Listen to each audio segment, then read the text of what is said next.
الرحمن الرحیم وبہ نستعین وهو خیر المعین وصلی اللہ علی سیدنا محمد وآلہ الطاہرین۔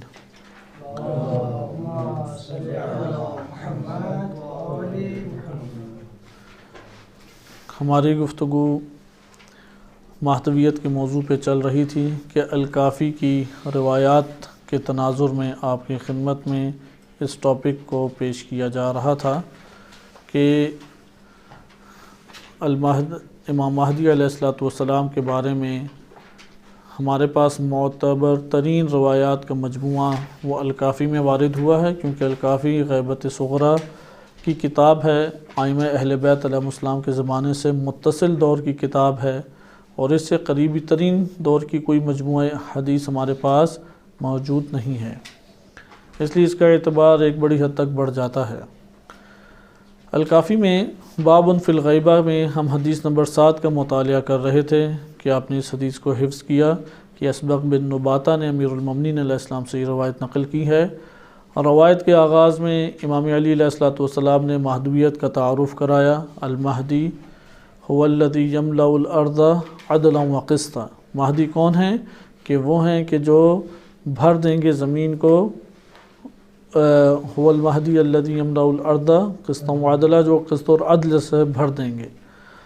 کما ملیت جورا و ظلما، جیسا کہ وہ جور اور ظلم سے بھری ہوگی، ادھر جیسا کہ ہے، اس لیے یہ اشتباہ نہ ہونے پائے کہ ظلم و ستم سے بھرنا علت اور سبب ہے عدل سے بھرنے کی، صرف تشبیہ ادھر دی گئی ہے۔ تشبیہ میں ایک چیز کو دوسری شے سے شباہت بس ہوتی ہے، نہ کہ علت اور معلول کا کوئی تعلق اس میں موجود ہوتا ہے۔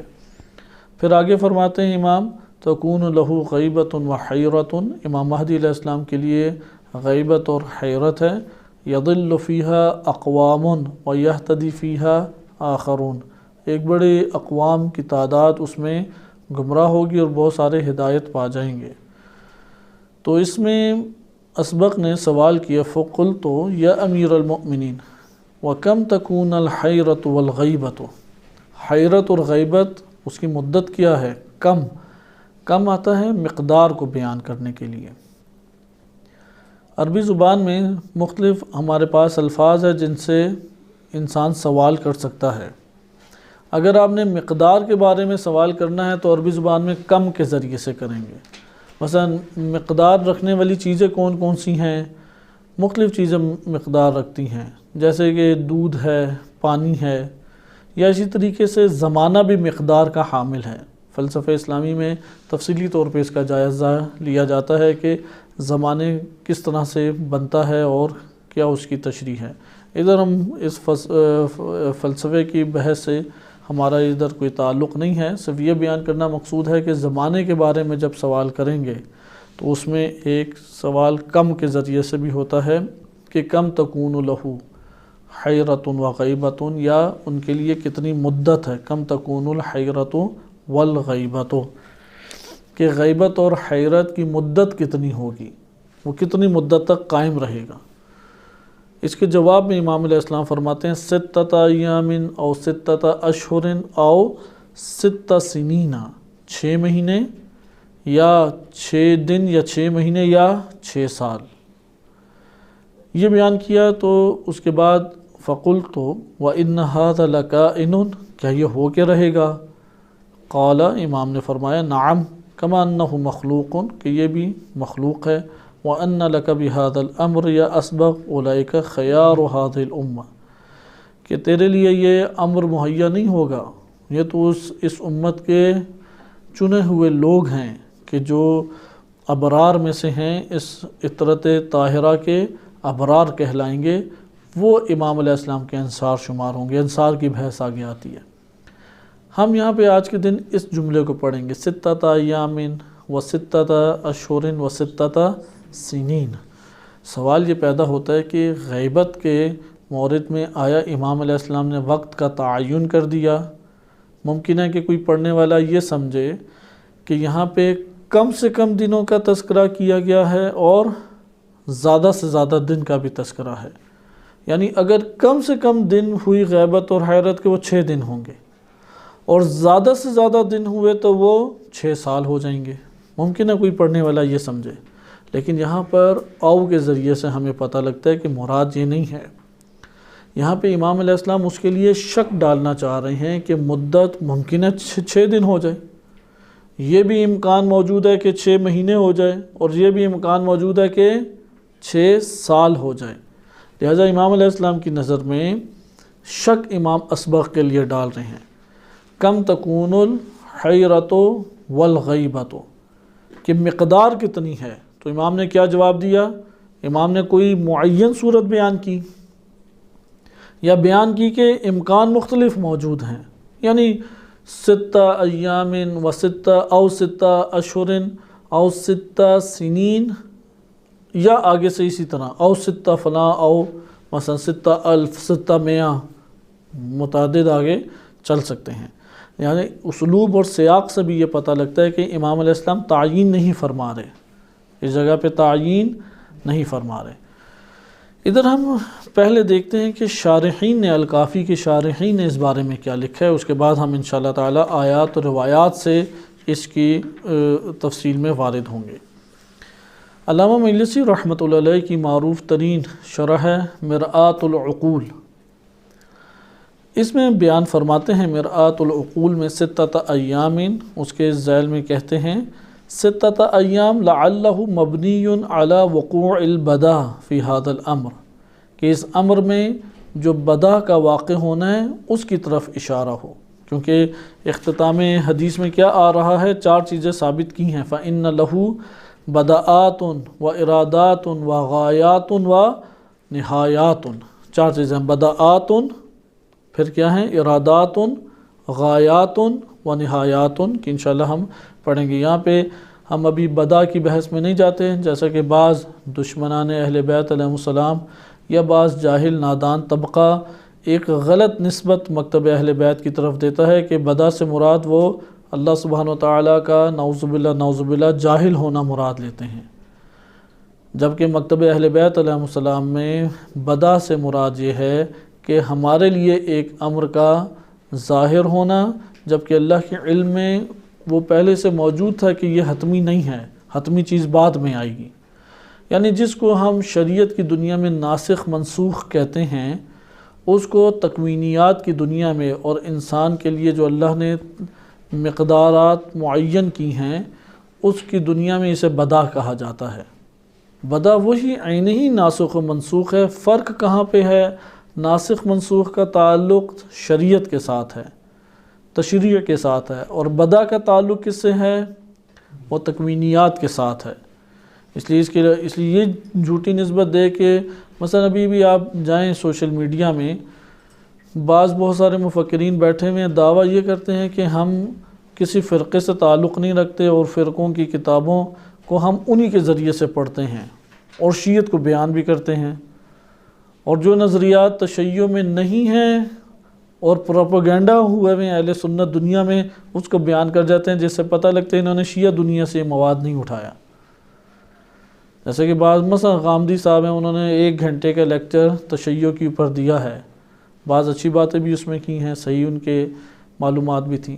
امام مہدی علیہ السلام کے بارے میں غلط معلومات انہوں نے دی، یا امامت کے بارے میں صحیح معلومات نہیں دی۔ مثلا بار بار یہ کہتے رہے امام بنایا، حالانکہ مکتب تشیع کی اگر وہ فقط الکافی کتاب اٹھا لیتے تو انہیں پتہ لگ جاتا کہ 12 ائمہ کے نام تواتر سے تشیع میں پہنچے ہیں، یعنی کم سے کم ان کے مکتب میں یہ تواتر حتماً پایا جاتا ہے۔ انہیں یہ جملہ کہنا چاہیے تھا کہ مکتب تشیع میں امام علی علیہ السلام کے دور اور ان کے بعد کے ادوار میں 12 ائمہ کے نام تواتر کے ساتھ پائے جاتے تھے۔ اگرچہ فرقے جات مختلف ہیں، اہل سنت میں بھی مختلف ہیں، قدریہ بھی رہا ہے، جبریہ بھی رہا ہے، مرجئہ بھی نظریات ان کے رہے ہیں، پھر اشاعرہ آئے، معتزلہ آئے، بہت سارے فرقے ہیں اہل سنت سے جو تعلق رکھتے ہیں، اور بعض گمراہ ترین فرقے بھی رہے ہیں جو دائرہ اسلام سے خارج ہوئے۔ ان میں سے خوارج ہیں کہ مکتب اہل بیت علیہ السلام میں جو ضابطے آئے ہیں اس کے مطابق خوارج کو مسلمان کہنا مشکل ہے، یا اسی طریقے سے بعد میں قادیانی آئے، خالصتاً اہل سنت سے اٹھے، پھر بعض حدیث کے منکرین آئے جنہیں قرآنیون سے آج کے دور میں تعبیر کیا جاتا ہے۔ مکتب تشیع اسی طریقے سے اس میں بھی فرقے نکلے، یعنی ایک آپ جگہ کے فرقے بیان کریں اور دوسری جگہ کے فرقے کی طرف اشارہ نہ کریں تو غلط فہمی پیدا ہوتی ہے کہ اہل سنت وہ ایک انسجام اور وحدت کے ساتھ ماضی میں آ رہے ہیں اور دراڑیں ادھر ہی تھیں، اور یہ لوگ آہستہ آہستہ کبھی ایک چیز کو پکڑ کے منظم ہوئے، کبھی دوسری چیز کو پکڑ کے منظم ہوئے۔ یہ تصور پیش کرنا باطل ہے۔ اس لیے مکتب تشیع میں بھی جو فرقے وہ گنواتے ہیں، اہل سنت میں اس کے برابر یا اس سے زیادہ فرقے پائے جاتے ہیں۔ مثلا مکتب تشیع میں بھی ایسے بعض فرقے ہیں جو دائرہ اسلام سے خارج ہوئے، جیسے غالی فرقہ ہے جو نعوذ باللہ امام علی علیہ السلام کو اللہ کہتا ہے، ان میں ناسبیت کا مرض پایا جاتا ہے، یعنی ناسبیت جو دائرہ اسلام سے خارج کر دے، ادھر غلو پایا جاتا ہے۔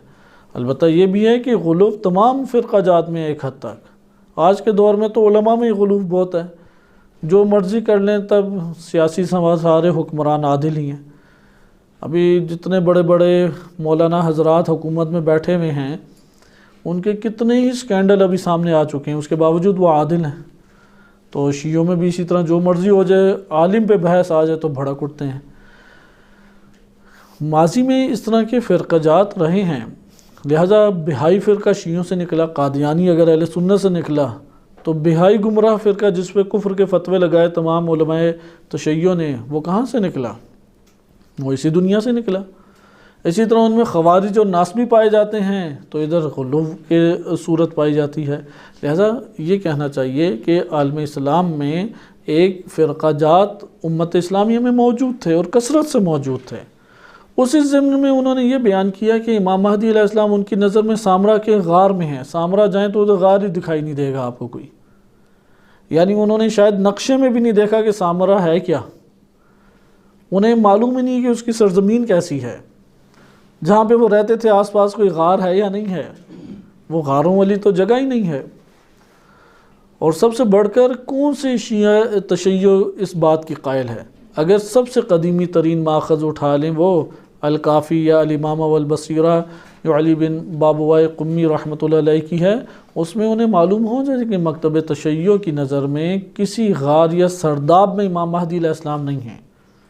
پھر شیعہ سنی دونوں متفق ہیں کہ وہ خانہ کعبہ سے ظہور فرمائیں گے، مکہ سے ظہور فرمائیں گے، اس کے انہوں نے شیعوں کی طرف یہ نسبت دی کہ وہ سرداب سے نکلیں گے یا غار سے نکلیں گے۔ یہ احمقانہ ایک نادانی والی بغیر تحقیق کے باتیں ہیں، کیونکہ اہل سنت میں انتہائی شدید پروپیگنڈا یہ کیا گیا ہے کہ امام مہدی علیہ السلام غار میں چھپے ہوئے ہیں، اور ان کے ذہنوں میں یہ ایک بات نقش ہو گئی ہے، لہذا وہ ایک احمقانہ ان کے سامنے نظریہ امامت کا پیش کیا گیا ہے۔ معقولانہ نظریہ جب پیش کیا جاتا ہے تو وہ صلاحیت ہی نہیں کرتا، کیونکہ پڑھتے ہی نہیں، اس میں عقل استعمال کرنے پڑتی ہے۔ اور جو دشمنان اہل بیت نے احمقانہ نظریہ مسخ شدہ، تحریف شدہ پیش کیا ہے، وہ اسے ازبر کیے ہوئے ہیں، تو ان کے بڑے سے بڑے علماء بھی وہی مسخ شدہ تصویر کو دیکھتے ہیں۔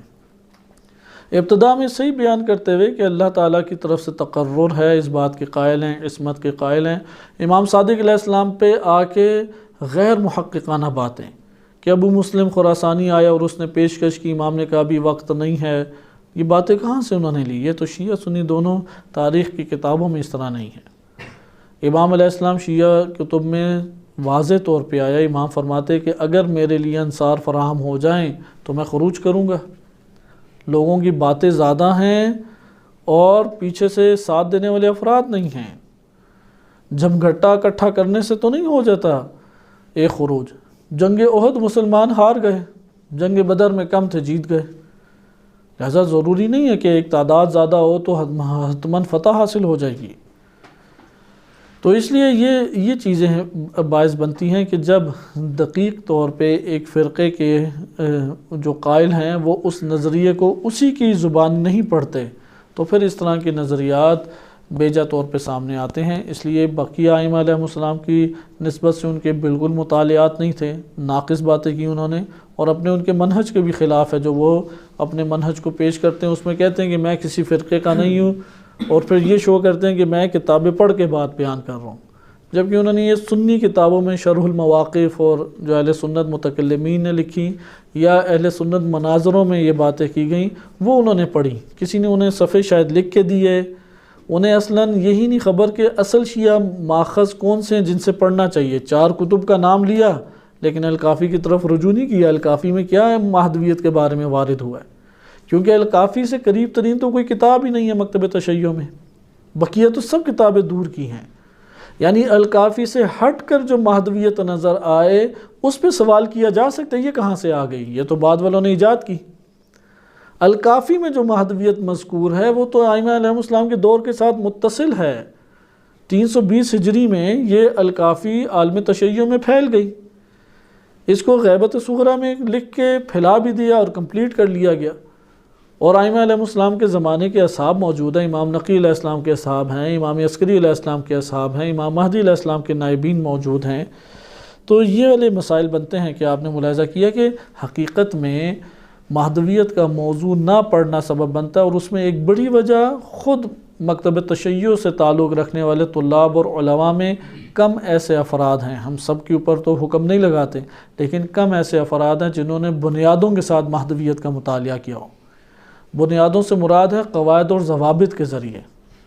وہ ایک ایسی چیز پڑھنا چاہتے ہیں کہ قواعد اور ضوابط سے، یعنی ہمارے ہاں رواج یہ بن گیا ہے، ایسی چیزیں قواعد اور ضوابط سے پڑھتے ہیں کہ جو آگے سمرائی نہیں دیتی۔ مثلا عربی پڑھتے رہیں گے، اصول پڑھتے رہیں گے، منطق پڑھیں گے، عقائد اسی طرح متکلمین نے جیسے بیان کیے پڑھیں گے۔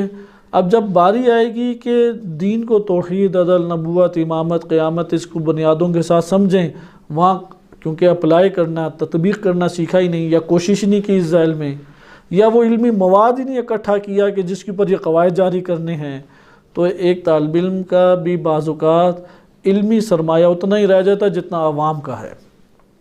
مہدویت کی باتیں اتنی ہیں، یعنی طالب علم سال ہا سال گزار دی، اس سے پوچھیں کوئی آپ کو عربی میں حدیث آتی ہے، اگر آ جائے تو پوچھے کہاں پہ ہے، وہ کہتا ہے یہ تو نہیں پتہ کہاں پر ہے، کیونکہ اصل تو ماخذ نہیں پڑھا اس نے۔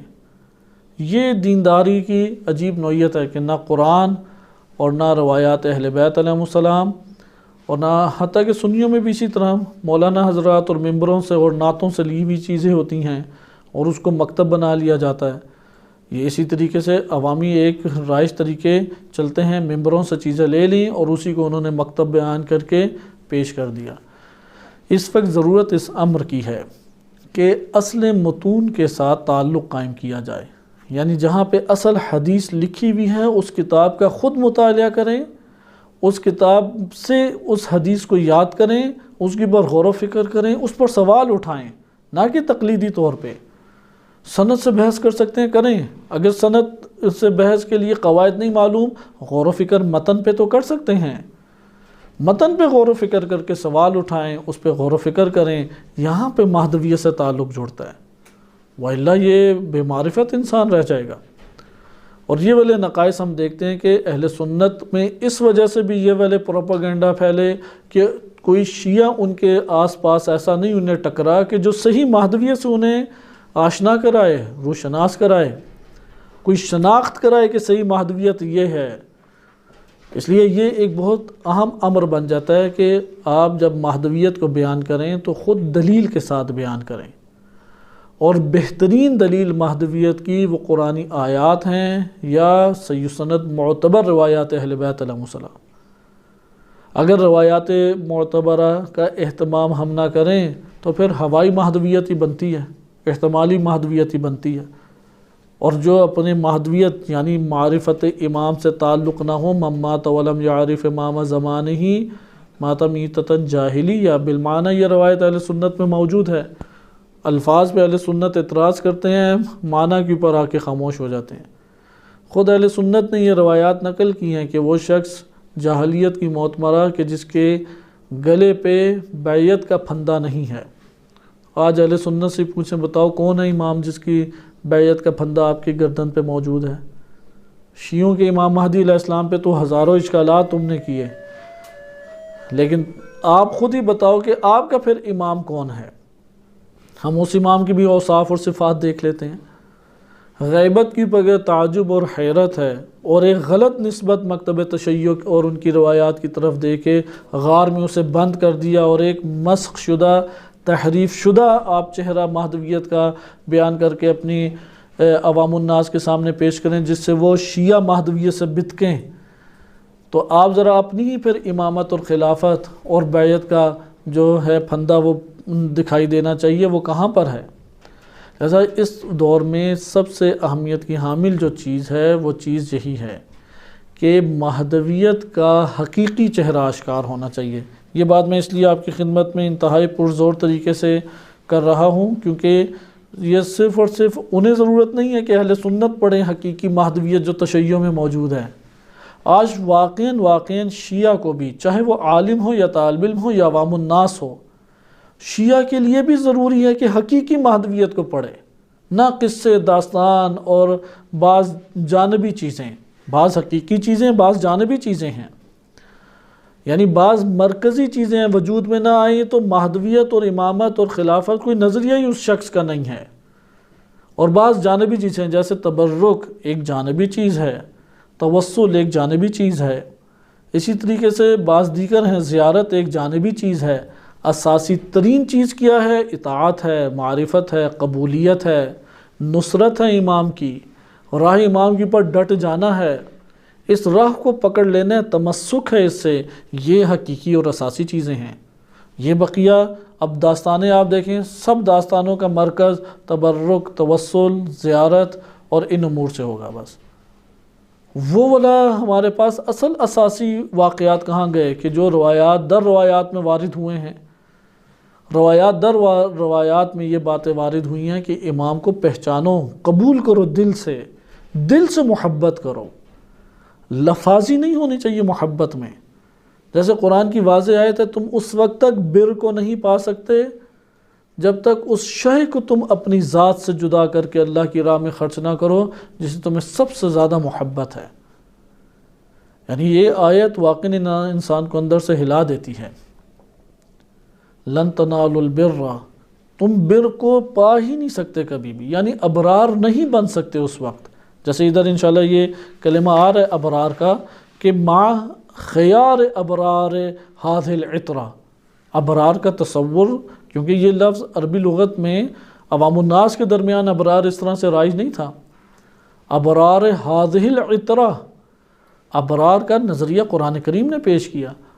وَلَن تَنَالُوا الْبِرَّ، تم بر نہیں پا سکتے، حَتَّى تُنْفِقُوا، کہ جب تک تم انفاق نہ کرو، خرچ نہ کرو۔ کس چیز کو؟ یعنی حتیٰ کا تعلق بر کے پانے سے ہے، یہ حتیٰ انجام پا جائے تو ابرار میں سے ہو سکتے، وَإِلَّا کیسے مہدویت سے تعلق بنے گا؟ ادھر ادھر کے ہم سبجیکٹ پڑھتے رہیں، اصول، فقہ، منطق، فلسفہ، عرفان، اخلاق، آداب، پتہ نہیں کیا کیا چیزیں پڑھیں، اور ادھورا کوئی ٹاپک رہ جائے تو وہ یہی مہدویت ہے۔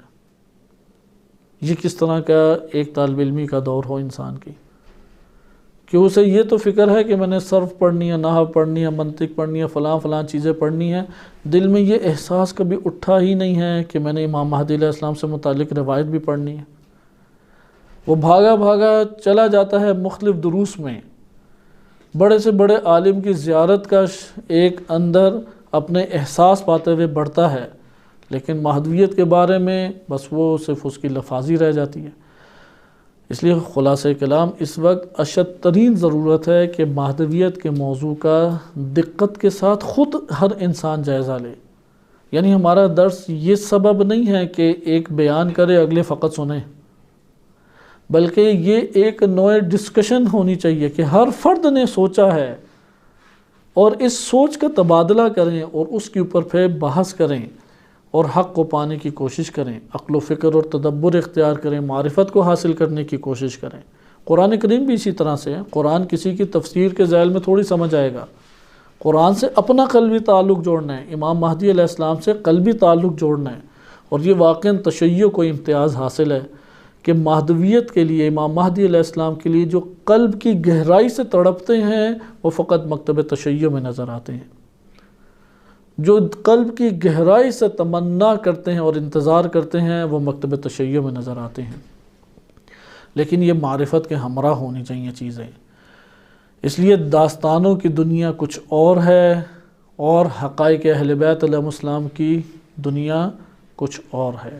آئیں اب اپنے اس کلمے کے اوپر پلٹتے ہیں اور اس کو دیکھتے ہیں۔ یہ چھوٹا سا تذکر بھی اس باب میں تھا تاکہ معلوم ہو جائے کہ اگر سرسری طور پہ دیکھیں تو مسخ شدہ ایک مہدویت سامنے آتی ہے، اور اسلام کی بنیادوں کے ساتھ اس کو ہم وابستہ اور پیوست کر کے دیکھیں تو تب حقیقی مہدویت کا چہرہ آشکار ہوتا ہے، جو ہر سنی کے لیے بھی قبول ہوگا اگر حقیقی مہدویت اس کے سامنے آشکار کر دی جائے۔ اور یہ وجہ کہ جنہوں نے معاشرے کے موضوع کے اوپر لکھا اور قلم اٹھایا، حکومت کے مسائل کے اوپر لکھا اور قلم اٹھایا، شاید ہی کوئی شخصیت ہو کہ اس نے مہدویت کے نظریے کو منظم نہ کیا ہو۔ لہذا شہید مطہری رحمۃ اللہ علیہ نے نظریہ انتظار منظم کر کے پیش کیا، فلسفہ انتظار، جو کہ ان کے نظریے جامع شناسی سے مربوط ہے۔ شہید صدر رحمۃ اللہ علیہ نے امام مہدی علیہ السلام کے اوپر کتاب لکھی، وہ مربوط ہے ان کے فکری نظریات کے ساتھ۔ اسی طریقے سے علامہ طباطبائی رحمۃ اللہ علیہ نے عقائد پہ کتاب لکھی، بحث کی اس موضوع کے اوپر۔ امام خوینی رحمۃ اللہ علیہ کے اقوال سے پوری کتاب در کتاب تشکیل پا جاتی ہے۔ رہبر معظم انتہائی خوبصورت، ٹو دا پوائنٹ اور دقیق مہدویت کے بارے میں گفتگو پیش کرتے ہیں۔ یعنی اگر 4 جملے پیش کیے ہیں تو پیچھے کاملاً نظریاتی طور پہ بنیادوں سے ہمکنار ہیں، وہ خالی خولی ایک کلمات نہیں ہیں۔ اس لیے مہدویت کے موضوع کو ترک کرنے والا در حقیقت اپنا دینی نقصان کرنے والا انسان ہے۔ اور اہل سنت میں یہ جو مسخ شدہ مہدویت کا تصور پیش ہے، بار بار ان لوگوں کو اس طرف توجہ دلانی چاہیے کہ آپ یہ دشمنان اہل بیت کے پروپیگنڈے کا شکار ہوئے ہیں، ورنہ شیعہ اس طرح کی مہدویت کی کوئی قائل نہیں ہے کہ جو آپ آ کے پیش کرتے ہیں۔ انتظار کا ایک مفہوم ہے، اس کا عبادت سے ایک تعلق ہے، ظہور کا ایک مفہوم ہے، اور ظہور ایک بشارت ہے جو قرآن کریم نے بشارات مومنین کو عطا کی ہیں، اور قرآن کی واضح بشارت ہے کہ پورا کے پورا دین جو ہے وہ غالب آ جائے گا۔ اللہ نے انبیاء اور رسول کو بھیجا اس لیے بالہدیٰ ودین الحق لیظہرہ علی الدین کلہ، لیظہرہ علی الدین کلہ۔ آپ نام مہدی ہٹا دیں، آیت کا تو قبول کرتے ہیں یا نہیں؟ آپ اس آیت کا جو معنی کرتے ہیں لیظہرہ علی الدین کلہ، کہ تمام ادیان پہ دین الہی، دین رسول اللہ غالب آ جائے، دین ہدایت غالب آ جائے، ہم اسی کو تو مہدویت کہتے ہیں۔ وہ اس عنوان سے مہدویت کو پیش نہیں کرتے۔ لہٰذا یہ شیعوں کے دل میں بھی ڈالنے والی بات ہے کہ وہ مہدویت لو جو قرآن نے اور ائمہ علیہم السلام نے دی ہے، نہ وہ مہدویت لو جو داستانوں نے دی ہے، نہ وہ مہدویت ہو جو رسومات نے فقط لکھ لکھ کے دے دی۔ چند رسومات جو ہیں اس کے لیے بڑے جذباتی پن کا انسان اظہار کرے اور اصل مہدویت سے انسان کنارہ کش رہ جائے۔ امیر المومنین علیہ السلام کے ان کلمات کی طرف آئیں، 6 ایام او 6 اشہر او 6 سنین۔ او ہمیں کلمہ ادھر بتاتا ہے، کم سے کم او، وہ کیا بات بتاتا ہے او؟ کہ یہاں پہ امام علی علیہ السلام نے خود اسبق بن نباتہ کے لیے شک ایجاد کیا۔ اسبق نے سوال کیا تھا کم تکون الحیرت والغیبہ، کم تکون الحیرت والغیبت، مدت حیرت و غیبت کیا ہے؟ اگر یہ جو 12ویں امام مہدی علیہ السلام کے لیے غیبت ہے تو یہ مدت غیبت کتنی ہے؟ امام نے شک ایجاد کرتے ہوئے کہا، کیونکہ وہ مورد نہیں ہے تفصیلی جواب دیا جائے، ابھی اسبق بن نباتہ کے سامنے مورد نہیں ہے۔ امام علی علیہ السلام سے بہت ساری ایسی باتیں منقول ہیں کہ جو غیب سے تعلق رکھتی ہیں، یعنی مستقبل سے، غیب بے معنی مستقبل۔ قرآن کریم یا روایات میں غیب بے معنی مستقبل ہر جگہ نہیں آیا، لیکن یہاں پہ جو بیان کیا جا رہا ہے غیب بے معنی مستقبل مراد ہے۔ حتیٰ نہج البلاغہ میں ایک خطبہ بھی ہے، امام علیہ السلام نے فتن کا تذکرہ کیا، ترکوں کے احوال بیان کیے، کوفہ کی حالت بیان کی، تو ایک کھڑا ہو گیا، کہا کہ یا امام آپ کو تو علم غیب حاصل ہے۔ تو امام مسکرائے اور کہا کہ مجھے علم غیب حاصل نہیں ہے، غیب کی گھڑی تو وہ ہے جو قیامت کے ساتھ مختص ہے، بلکہ اللہ نے اپنے رسول کو علم دیا اور رسول نے مجھے علم دیا، اور وہ میرا علم میری ان پسلیوں نے سنبھال کے رکھا، یعنی میں نے کاملاً محفوظ کر لیا۔ میں رسول کے ادا کردہ علم سے تمہیں یہ باتیں بتا رہا ہوں۔ لہذا امام علی علیہ السلام کے علم میں یہ چیزیں تھیں، اس لیے انہوں نے شک ایجاد کیا۔ یہ پہلا نقطہ ہے۔ دلیل کیا ہے؟ کلمات ہمارے پاس ہیں۔ پھر آگے ہم نے دیکھا کہ بدا کا نظریہ کا ایک احتمال دیا علامہ مجلسی نے، وَلِذَا رَدَّدَ بَيْنَ أُمُورٍ، اس لیے انہوں نے مردد کیا اسبغ بن باتوں کو، ممکن ہے 6 دن ہو، 6 مہینے ہو یا 6 سال ہو۔ وَأَشَارَ بَعْدَ ذَلِكَ إِلَى احتمال التغییر بقولہ، پھر امام نے اپنے اس قول کے ساتھ تغییر کا احتمال دیا کہ اللہ تعالیٰ جس طرح سے چاہتا ہے ویسا ہو سکتا ہے۔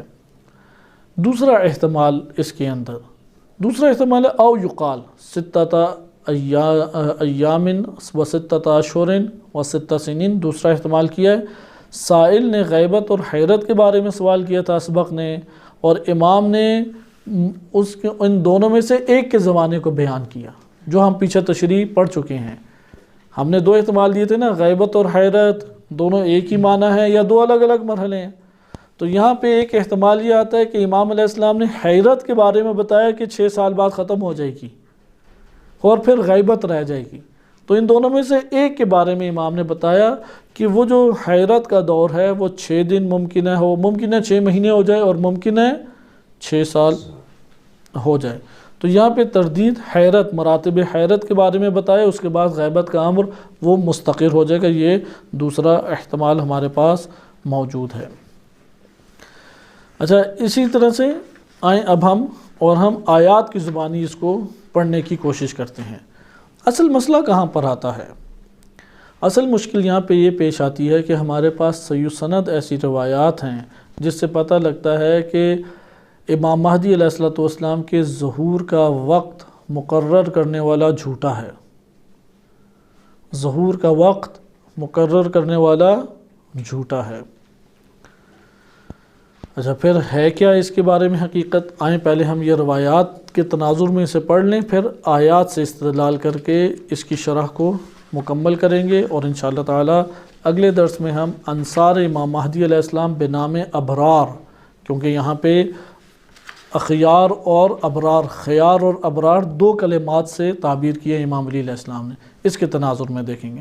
احادیث میں آپ کے سامنے تیزی سے پڑھتا ہوں، بعض کی سند درست اور صحیح سند اور معتبر ہے، اور بعض مطابعت کی وجہ سے صحیح سند قرار پاتی ہیں، اور اس میں ہم نتیجہ ایک لیں گے، ہر حدیث سے ایک نتیجہ لینا ہے تاکہ ہم اس کے ساتھ جوڑ سکیں۔ یعنی ادھر مشکل اصل یہ پیش آتی ہے کہ ظاہری طور پہ ایسا محسوس ہو رہا ہے کہ امام علی علیہ السلام وقت ظہور کا تعین کر رہے ہیں کہ غیبت کب ختم ہوگی، جبکہ بقیہ احادیث بتاتی ہیں کہ امام مہدی علیہ السلام ان کی غیبت کا اختتام معین نہیں کیا جا سکتا کب ہوگا، یعنی وقت ظہور کا تعین نہیں کیا جا سکتا۔ آیا یہ دونوں ٹکراتی ہیں یا ٹکراتی نہیں ہیں؟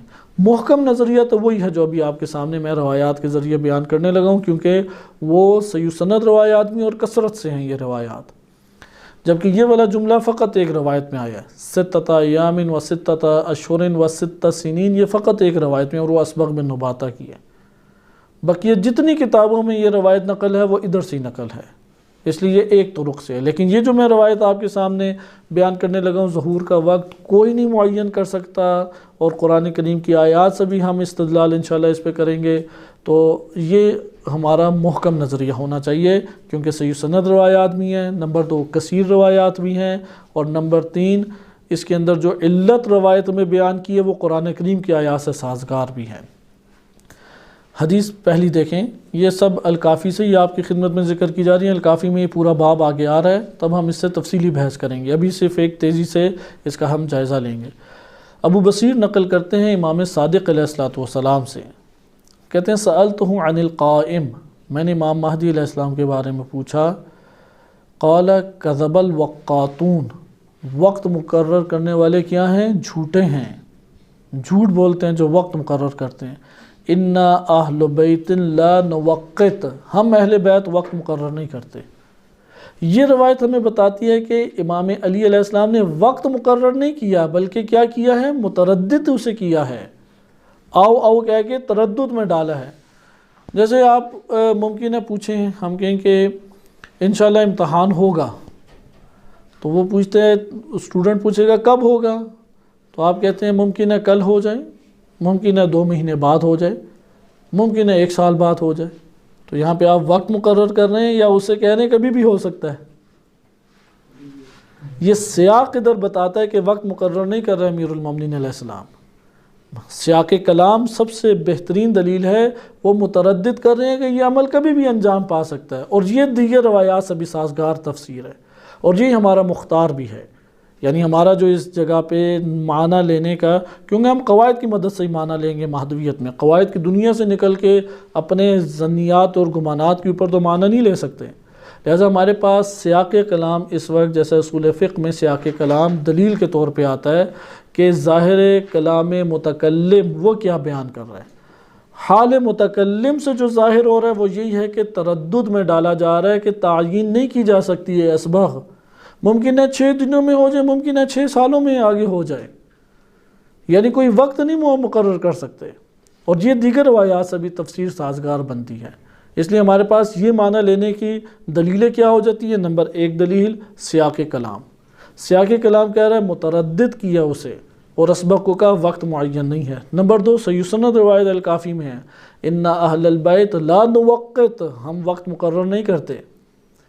آگے روایت دیکھیں، فضائل بن یسار بزرگ صحابی ہیں، وہ امام باقر علیہ السلام سے نقل کرتے ہیں قلت لہذا الامر وقت، آیا یہ مہدویت کا جو وقت ہے پوری دنیا پہ دین ہدایت، دین حق، دین رسول اللہ صلی اللہ علیہ وسلم حاکم ہو جائے گا، اس کا کوئی وقت ہے؟ فقال کذب الوقاتون، کذب الوقاتون، کذب الوقاتون 3 مرتبہ فرمایا، یہ وقت مقرر کرنے والے جھوٹے ہیں، جھوٹے ہیں.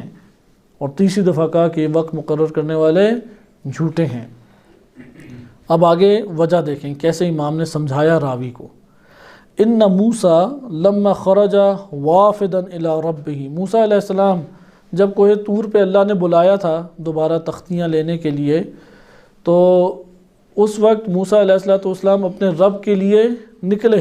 صحیح ہے، خرجہ لما خرجہ نکلے، وافدا ارادہ کرتے ہوئے کہ میں الی ربہ اپنے رب کی طرف جا رہا ہوں. وعدہم 30 یوما، اللہ نے کتنا وعدہ کیا تھا؟ قرآن کی صریح آیت ہے، 30 دن کا وعدہ اللہ نے کیا. فلما زادہ اللہ علی 30 عشرہ، جب 10 دن اللہ تعالیٰ نے اس 30 میں بڑھا دیے، قال قومہ، تو قوم اب شبہ میں پڑ گئی. بالفاظ دیگر امام مہدی علیہ السلام کو اس قوم میں اللہ نے غیبت دے دی. مدت غیبت قوم کو پتہ تھی کتنی ہے؟ 1 دن گزرا، 2 دن گزرا، انہوں نے کہا پتہ نہیں کب آئیں گے، وہ تو غائب ہو گئے. قد اخلفنا موسیٰ، کہ موسیٰ نے ہمارے لیے کچھ چھوڑا ہے، فصنعوا ما صنعوا، تو انہوں نے وہی بچھڑے چھوٹے بنا لیا اور سامری نے اس کو وضع کیا، بنایا، ایجاد کیا. فَإِذَا حَدَّثْنَاكُمُ الْحَدِيثَ فَجَاءَ عَلَى مَا حَدَّثْنَاكُمْ بِهِ فَقُولُوا صَدَقَ اللَّهُ، کیونکہ اس دور میں یہ مسئلہ پیش آیا ہوا تھا امام صادق علیہ السلام کے دور میں. حالات تھوڑے سے کھل گئے تھے عباسی اور اموی ٹکراؤ کی وجہ سے. بنی ہاشم والے حکومت میں آ گئے، یعنی بنی عباس بنی ہاشم سے تعلق رکھتی ہے، وہ بادشاہ بن گئے، تو اس لیے کچھ ماحول ادھر کھلا تھا.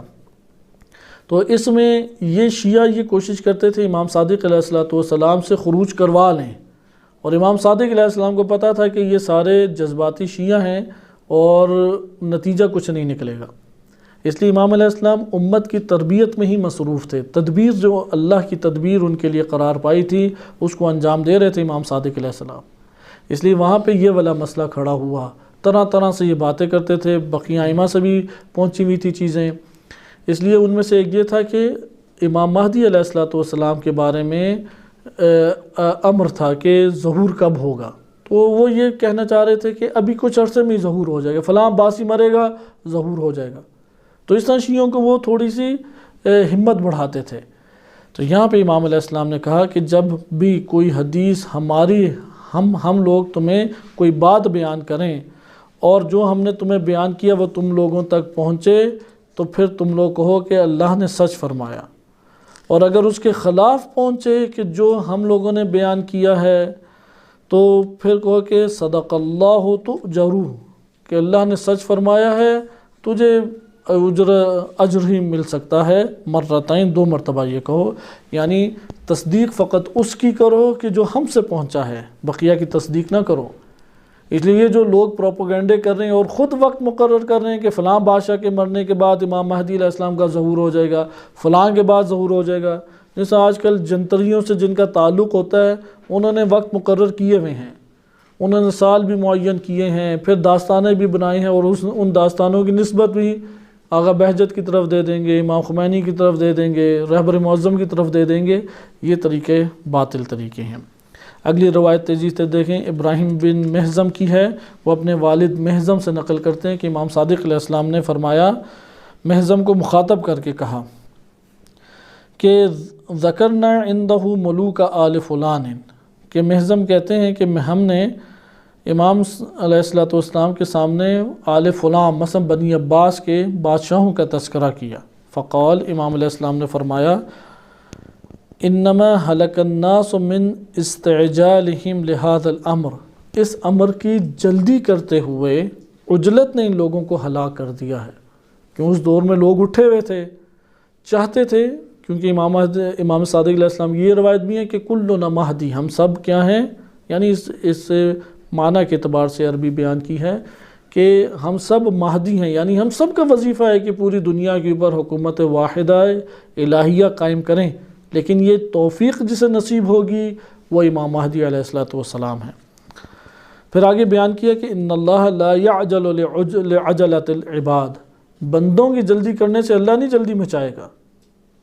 یعنی بندے کیا کہتے ہیں کہ جلد بازی میں وقت مقرر کر دینا چاہتے ہیں، اور اللہ تعالیٰ وہ وقت کو نمایاں نہیں کرنا چاہتا۔ ادھر آپ دیکھ رہے ہیں مشیت الہی کیا ہے کہ وقت نمایاں نہ ہو، اور بندوں کی عجلت کیا کہتی ہے، وقت نمایاں ہو جائے۔ ان لہذا الامر غایتاً، یہ جملہ ہمارے لیے قیمتی ہے، اور اسی سے قرآن کریم کی آیات کا تعلق جڑتا ہے۔ ان لہذا الامر، اس امر ظہور کا کیا ہے، غایتاً، ایک غایت ہے، ایک انتہا ہے۔ جیسے اس روایت کی ذیل میں بھی امیر المومنین علیہ السلام نے کیا فرمایا، بداعات و ارادات و غایات و نہایات۔ لہذا یہ تعلق، ظہور کا تعلق ان چار چیزوں سے ہے۔ تم کس دنیا میں ہو، یہ تم سے تعلق نہیں رکھتا کہ تم مقرر کرتے لگ جاؤ۔ ان لہذا الامر غایتاً ینتہی الیہا، یہ ہوگی غایت جب تک نہیں آئے گی، ظہور نہیں ہو۔ ینتہی ھذا الامر، ہوا ضمیر امر کی طرف لوٹ رہی ہے۔ امر ظہور یا امر حکومت امام زمان وہ منتہی ہوگا اس غایت تک۔ فَلَوْ قَدْ بَلَغُوهَا لَمْ يَسْتَقْدِمُوا سَاعَةً وَلَمْ يَسْتَأْخَرُوا، کہ جب یہ پہنچ جائیں گے اس وقت اور غایت تک، یعنی اسی سے وہ کمال کا، تکامل کا نظریہ بھی ثابت ہوتا ہے کہ لوگ پہنچ رہے ہیں اس تکامل کی طرف۔ جب تکامل تک پہنچ جائیں گے، ایک لحظے کے لیے بھی نہ پہلے ہوگا نہ آخر میں ہوگا۔ اسی طرح سے آگے روایت دیکھیں کہ امام صادق علیہ السلام سے منصور نقل کرتے ہیں کہ امام نے فرمایا، یا منصور، یعنی اس روایت میں آپ نے دیکھا غایت ہے، اس غایت تک پہنچنا ضروری ہے۔ روایت کو دیکھیں، یا منصور ان ھذا الامر لا یأتیکم الا بعد ایاس، یہ امر اس وقت تک نہیں آئے گا جب تک مایوس نہ ہو جائیں۔ ولا واللہ حتی تمیزوا، قسم بخدا تب تک نہیں آئے گا تم سب کے سب پرکھے جاؤ، امتحان میں ڈالے جاؤ۔ ولا واللہ حتی تمحصوا، یہاں تک کہ چھلنی کے ساتھ تم چھانے جاؤ۔ ولا واللہ حتی یشقى من یشقى ویسعد من یسعد، یہاں تک کہ جس نے شقی ہونا ہے وہ شقی ہو جائے، اور جس نے سعید ہونا ہے وہ سعید ہو جائے۔ یہ حکمت الہی ہے، یہ بھی قرآن کریم کی آیت سے مربوط ہے کہ بعض روایات میں وارد ہوا ہے کہ شقی جو ہے وہ بطن ام میں ہی ہے، اپنے ماں کے پیٹ سے شقی ہے۔ مشکل ترین احادیث جس کو حل کرنے کے لیے علماء کے قلم جو ہیں وہ شکستہ ہو گئے۔ سعید جو ہے وہ کفایہ، صاحب کفایہ نے یہ لکھا، بہرحال سعید جو ہے وہ بطن ام میں ہی سعید ہے۔ تو یہ وہ ہیں، ادھر امام علیہ السلام وہ غایت ہے، معاشروں کو پہنچانا ہے۔ مثلا ہم سب وقت گزار رہے ہیں، بیج کی طرح ہیں ہم لوگ بھی۔ یہ بیج پھیکا پھل دے گا یا میٹھا، کڑوا ہے یا میٹھا ہے، نہیں پتہ۔ ہم سب اسی طرح سے اس دنیا میں زندگی بسر کر رہے ہیں۔ یہ وقت بتائے گا کہ یہ کیا ہے، پھیکا تھا یا میٹھا تھا، مومن تھا یا منافق تھا، دنیا دار تھا یا دیندار تھا، یہ وقت بتائے گا۔ اور عمل نشاندہی کر دیتا ہے، لوگوں کے سامنے بھی اس کا عمل آ جائے گا، آہستہ آہستہ وہ رنگ سامنے آتا ہے۔ یہ ہمیں بہت گہرے طور پہ عقیدہ رکھنا چاہیے، کیونکہ ہم اب عمر کے اس حصے کی طرف تیزی سے بڑھ رہے ہیں جس کے بعد وہ چیزیں جم جاتی ہیں۔ جیسے وہ پتھر پگھلا ہوا ہو یا لوہا پگھلا ہوا ہو، وہ جم جائے پھر ٹوٹتا ہے، پھر تو بن گیا۔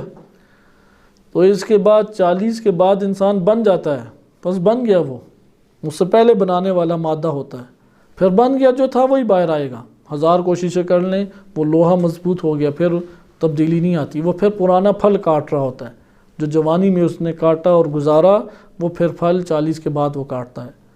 لہذا یہ غایت ہے، شقی شقی ہو کے مرے گا۔ امام مہدی علیہ السلام کی اس تاخیر میں فلسفہ پوشیدہ ہے کہ وہ نہایت تک پہنچ جائیں معاشرے جہاں تک انہوں نے پہنچنا تھا، اور جس نے سعید بننا تھا وہ سعید تک پہنچ جائے۔ یہ سعادت مند ہے کہ جو ظہور لے کے آئیں گے، یہ سبب بنیں گے سعادت مند حضرات۔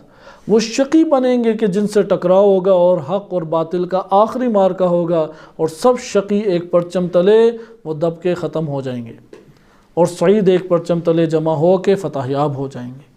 لہذا یہ علت آپ نے دیکھی۔ اگلی روایت دیکھیں، اس میں بھی عبد الرحمن بن کثیر بیان کرتے ہیں، کنت عند عبداللہ، یہ سب الکافی سے ہیں روایات، حوالے اس لیے آپ کی خدمت میں نہیں پڑھ رہا۔ امام صادق علیہ السلام کے پاس تھا، دخل علیہ محزم آئے، ابھی ہم نے پیچھے محزم کی روایت پڑھی بھی ہے۔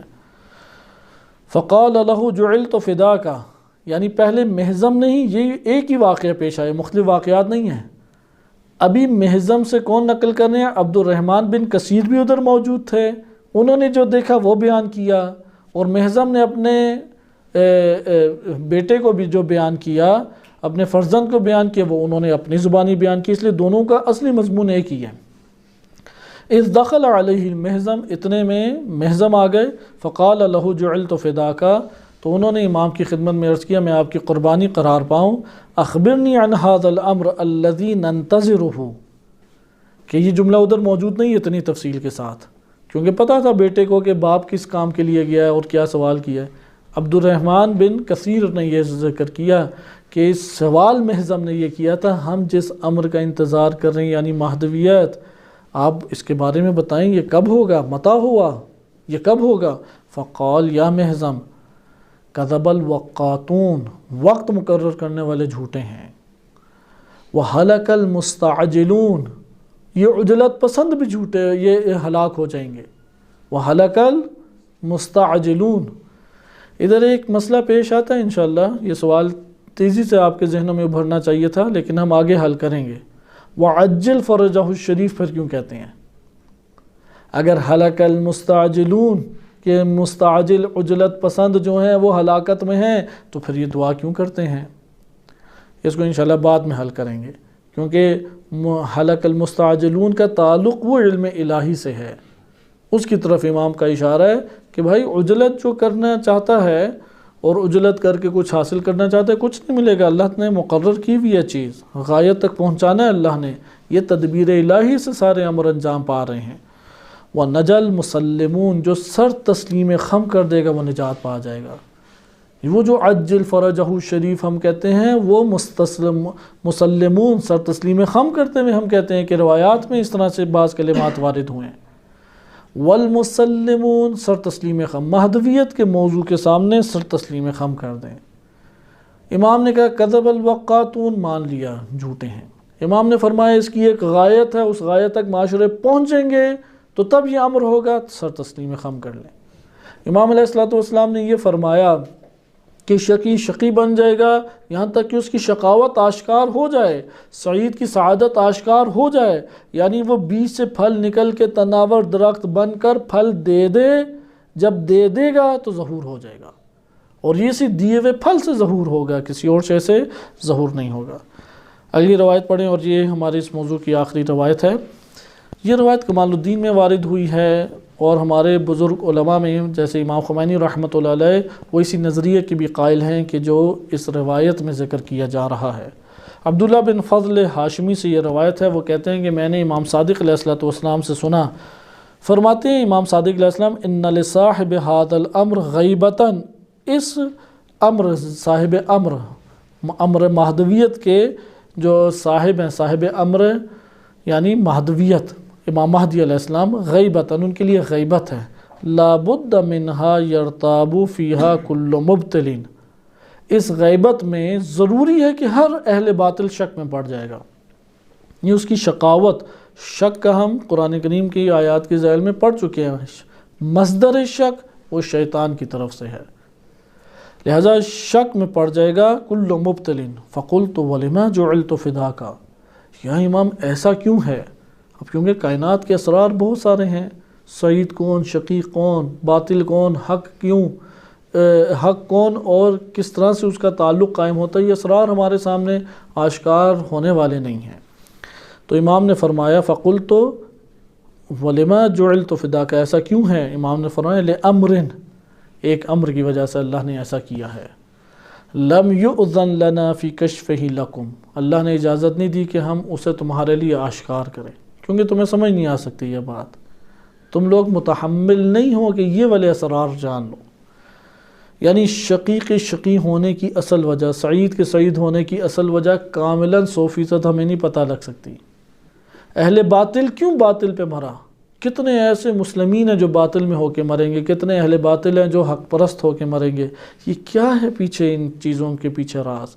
کہا کہ لم یؤذن لنا، ہمیں اجازت نہیں دی گئی فی کشف ہی کہ اس کو کشف کریں لکم۔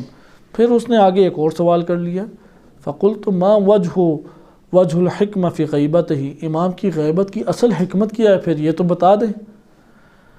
ادھر بھی امام نے فرمایا وجہ الحکمت فی غیبتہ وجہ الحکمت فی غیبات من تقدمہ من حجج اللہ تعالی، اللہ تعالیٰ کی جو حجج گزری ہیں، تعالیٰ ذکرہ، اللہ تعالیٰ ذکرہ کی جو حجج پہلے گزری ہیں، ان کی غیبتوں میں جو وجہ تھی وہی غیبت کی وجہ اس میں بھی ہے، امام مہدی علیہ السلام کی غیبت میں بھی ہے۔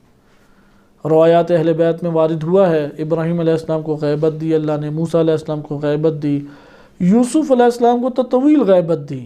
امت نے کب پہچانا یوسف علیہ السلام کو؟ جب عزیز مصر بن گئے۔ عزیز مصر سے پہلے یوسف علیہ السلام نبی تھے یا نہیں تھے؟ نبی تو تھے، امت پہچان سکی، دیکھتی تھی یا نہیں؟ لیکن پہچان نہیں سکی وہ۔ یہ امام مہدی علیہ السلام کے ساتھ ہے، دیکھتے ہیں، موسم حج میں آتے ہیں، دیکھتے ہیں، پہچانتے نہیں ہیں ہم لوگ۔ لہذا یوسف علیہ السلام نبی صلی اللہ علیہ وسلم کو دی۔ جب شب ہجرت نکلے تو کہاں چلے گئے؟ غار ثور۔ غار ثور میں شیعہ سنی متفق 3 دن رہے۔ تو یہاں پہ سنیوں سے شیخ مفید نے خوب آ کے بحث مباحثہ شدت کے ساتھ کیا، کیونکہ سنی کہتے تھے یہ کیسا امام ہے؟ اگر امام ہے تو امام کا کام ہوتا ہے کہ وہ ادارہ کرے حکومت کو اور حکومت کے ذریعے معاشرے کو چلائے، تو یہ تو امامہ ہے ہی نہیں، اس کے اوپر ادارہ کر ہی نہیں رہا، تو اس لیے امامت ساقط۔ تو شیخ مفید نے کہا پھر رسول اللہ جب غار ثور میں 3 دن تھے تو اس دن ان کی نبوت ساقط ہو گئی، اس دن ان کی رسالت ساقط ہو گئی، اس دن ان کا حکم نہیں چلے گا، کسی اور کا حکم چلے گا، یہ کیسی دلیل ہے؟ لہذا رسول اللہ صلی اللہ علیہ وسلم کو انہوں نے 3 دن اللہ تعالیٰ نے غیبت عطا کی۔ تو یہاں پہ ہے من تقدمہ من حجج اللہ تعالیٰ ذکرہ ان وجہ الحکمت فی ذالک، اس میں جو حکمت ہے لا ینکشف الا بعد ظہورہ، امام کے ظہور کے بعد امام ہی بتائیں گے کہ یہ مسئلہ تھا، وجہ یہ تھی، کیوں، تب کیوں بتائی جائیں گی؟ یہ بھی الکافی جواب دیتی ہے، کوئی یہ ایسی چیز نہیں ہے کہ صرف گھمانے پھرانے والی باتیں ہیں۔ الکافی میں ذکر ہوا ہے کہ عقلیں کیا ہو جائیں گی؟ کامل ہو جائیں گی۔ جب امام آئیں گے، امام آئیں گے تو لوگوں کی عقلیں کامل ہو جائیں گی، عقلیں کامل ہو جائیں گی تو سمجھ سکیں گے ظہور کی وجہ کیا ہے، اس سے پہلے عقلیں ناقص رہیں گی، اور زمانہ بھی خوب آگے بڑھ جائے گا، ترقی کی اوج پہ چلا جائے گا۔ کما لم ینکشف وجہ الحکمہ فیما اتاہ الخضر من خرق السفینۃ وقتل الغلام واقامۃ الجدار لموسیٰ الی وقت افتراقہما، کہ آپ نے وہ واقعہ قرآن میں نہیں پڑھا؟ خضر اور موسیٰ، جناب موسیٰ و جناب خضر علیہ السلام، ان دونوں کے واقعے میں واقعے کے جو حوادث ہیں وہ تو ہمارے لیے متشابہ ہیں، ان تمام واقعات کے پیچھے حکمت تھی یا نہیں؟ انہوں نے کہا اس میں بھی حکمت تھی، سفینہ جو کشتی ہے اس میں سوراخ کر دیا، بچے کو قتل کر دیا، جنہوں نے مہمان نوازی نہیں کی اور برے طریقے سے باہر نکال دیا یعنی ذلیل و خوار کیا، ان پہ احسان کرتے ہوئے دیوار کھڑی کر دی۔ تو پھر کہا کہ جب تک وہ دونوں جدا نہیں ہوئے تب تک حکمت آشکار نہیں ہوئی، وقت افتراق پتہ لگا، اسی طرح سے وقت افتراق پتہ لگے گا، جب غیبت ختم ہو رہی ہوگی اور ظہور آ جائے گا تب یہ آشکار ہو جائے گا۔ آخری کلمہ دیکھیں، اور یہی آخری کلمہ ہمارے لیے اس بحث میں اہمیت کا حامل ہے۔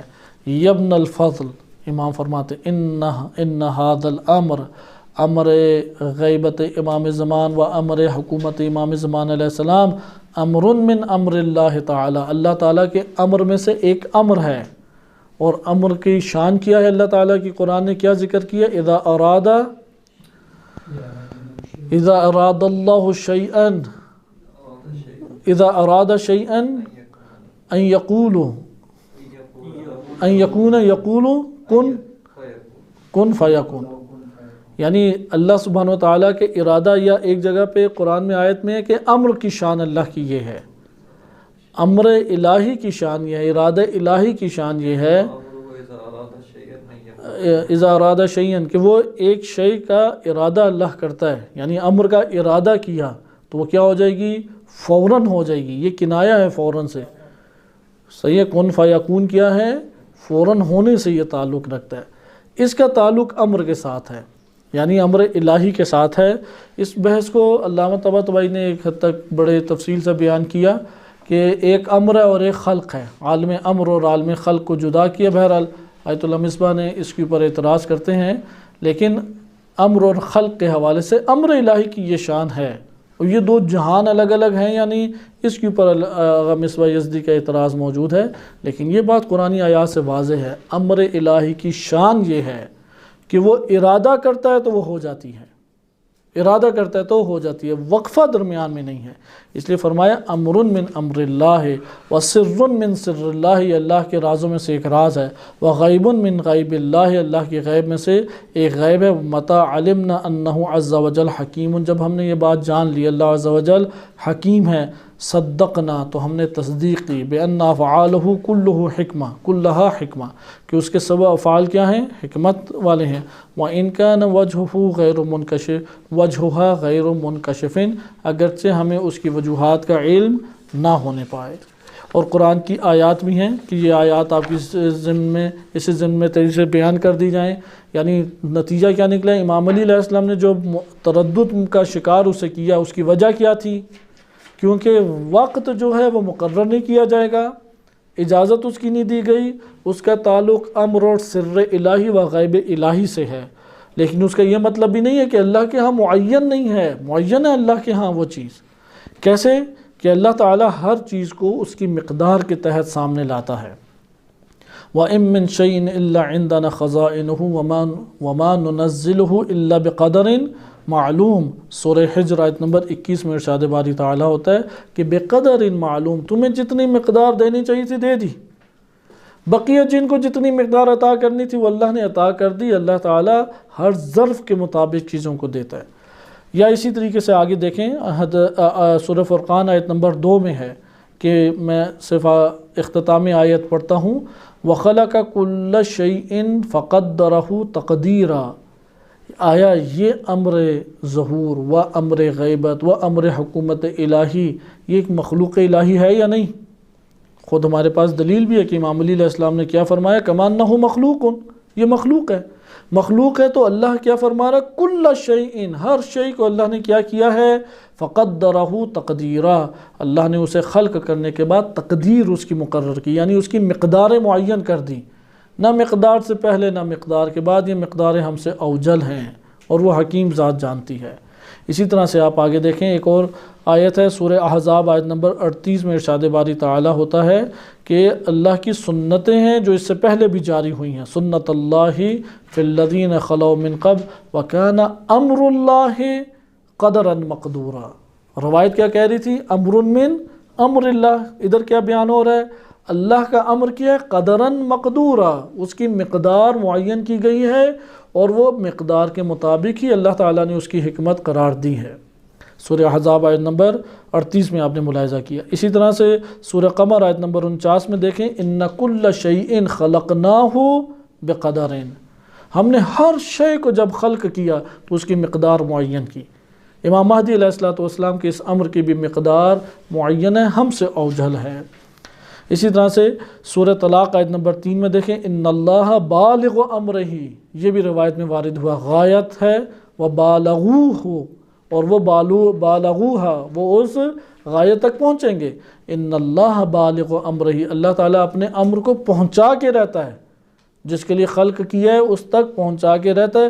قد جعل اللہ لکل شیء قدرا، اللہ نے ہر شے کے لیے مقدار معین کر دی ہے، اس سے پہلے نہیں آئے گی وہ چیز، لہٰذا وہ اپنے وقت کے اوپر رونما ہو جائے گی۔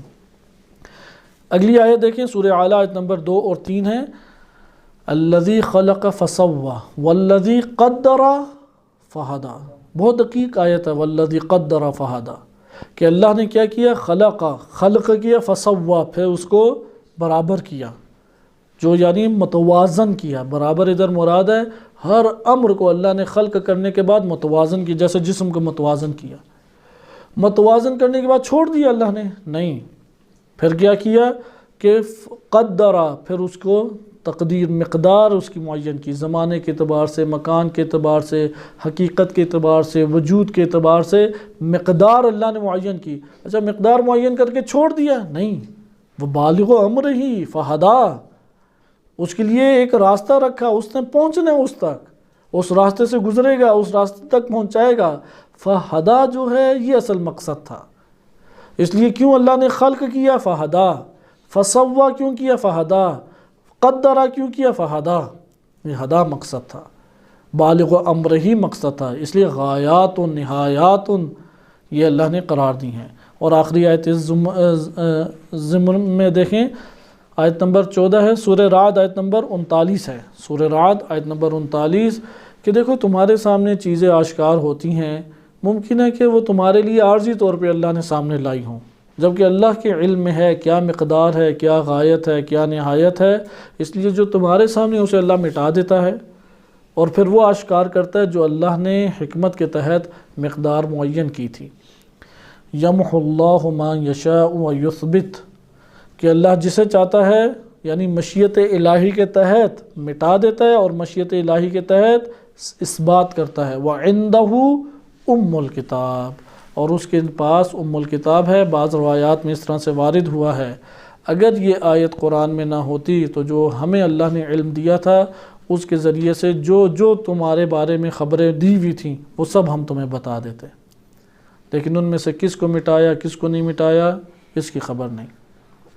مفہوم روایت بعض کتب میں اس طرح سے وارد ہوا ہے، لہٰذا یہ نتیجہ ہمارے پاس نکلا کہ امام نے اس لیے ستۃ ایام کہا، او ستۃ اشہر او ست سنین، تاکہ تردد میں ڈالیں اور اسے بتائیں کہ یہ جو امام مہدی علیہ السلام کا ظہور ہونا ہے، امام مہدی علیہ السلام کی حکومت کا قیام ہے، اس کا تعلق اللہ کے امر سے ہے، اور وہ امر مقدور ہے، قدراً مقدورا، وہ امر اس کی شان ہے کہ فوراً ہو جائے گا، اسباب ہیں اس کے، لیکن وہ اللہ کی جانب سے صدور ہوگا امر کا، اور وہ ظہور ہوگا۔ نمبر 3، بالغ امر ہی، اپنے امر کو اللہ پہنچا کے رہتا ہے۔ نمبر 4، اللہ نے اس کی تدبیر ہی اس طرح سے کی ہے، خلق فسوا، اس کے لیے ایک متوازن چیز رکھی، پھر کیا کیا ہے، قدر فہدا، مقدار معین کی، اور اس کی طرف اسے دھکیل دیا ہدایت کی طرف، اب وہ بڑھتا جا رہا ہے، چار نہ چار معاشرہ آگے بڑھ رہا ہے۔ وبالغ امر ہی، جب پہنچ جائے گا وہ وقت تو اس وقت انشاءاللہ ظہور امام علیہ السلام ہو جائے گا۔ وصلی اللہ علی سیدنا محمد وآلہ